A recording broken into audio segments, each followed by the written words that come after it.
Salve galera, muito bom poder estar com você mais uma vez, falando sobre mais uma parábola que se refere ao reino de Deus. E hoje vos trago uma leitura do Evangelho de Mateus, capítulo 13, verso 33, que diz o seguinte: E contou-lhes ainda outra parábola. O reino dos céus é como o fermento que uma mulher tomou e misturou com uma grande quantidade de farinha, e toda a massa ficou fermentada. Ao dizer, na verdade, esse texto ele está contido dentro de uma outra parábola também, que fala sobre o grão da mostarda, falando sobre o reino dos céus como um grão de mostarda. Essas parábolas, na verdade, elas nos trazem uma reflexão muito interessante sobre a capacidade expansiva do reino diante de uma sociedade.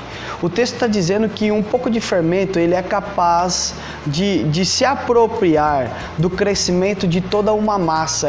É interessante perceber isso, porque o texto não está dizendo da capacidade do fermento em si mesmo, mas o texto está dizendo da capacidade do fermento sobre uma massa maior que ele. O texto está falando sobre a capacidade deste fermento de proporcionar a uma massa maior, a uma quantidade maior ainda do que a si mesmo, um crescimento. E é nessa perspectiva que Jesus vai falar sobre o reino.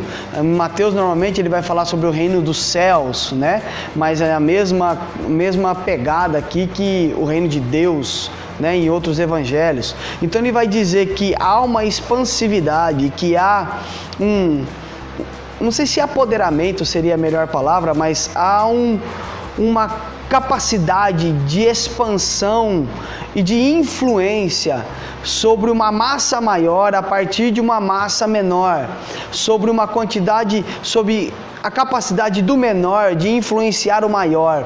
E nós estamos falando aqui de número, de tamanho, Uma pequena quantidade de fermento assume toda uma massa muito maior que ela e faz com que essa massa cresça e se torne diferente a partir do mínimo.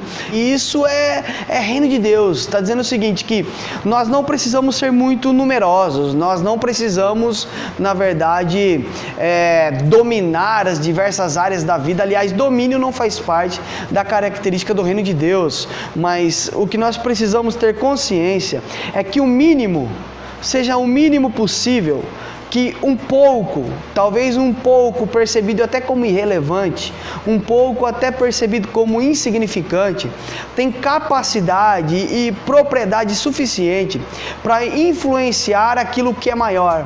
E isso se dá nessa lógica do reino, O amor que deve habitar em nós, a compaixão que deve habitar em nós como cristãos, como aqueles que se dizem experienciar o Evangelho, precisa influenciar uma massa maior, mesmo que sejamos um número menor do que a própria sociedade.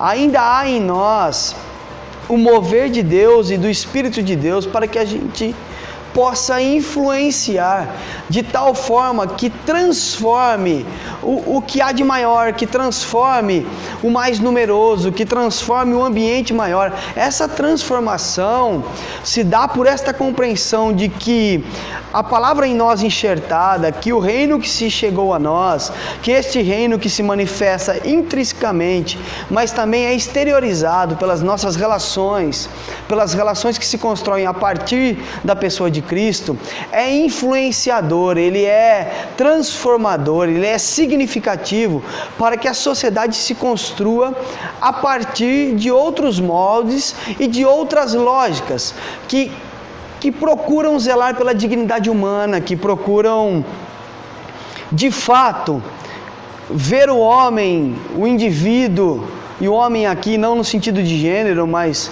o homem como criação, como alguém que precisa ser dignificado, que precisa deixar de ser oprimido. Então, um pouco, é só um pouco, sabe? Um pouco de fermento leveda toda a massa, dá outra roupagem a toda a massa, faz com que a massa seja influenciada, com que a massa seja diferente, e eu e você fazemos parte disso. O reino de Deus se chegou a nós e se manifestou intrinsecamente em nós, e nós precisamos manifestá-lo, externar este reino nos nossos comportamentos, nas nossas relações. O mundo precisa ver e conhecer, né, essa palavra que foi enxertada em nós, na pessoa do Cristo, mas precisa ver e conhecer a partir do amor que está revelado na pessoa do nosso Senhor. Que Deus te abençoe.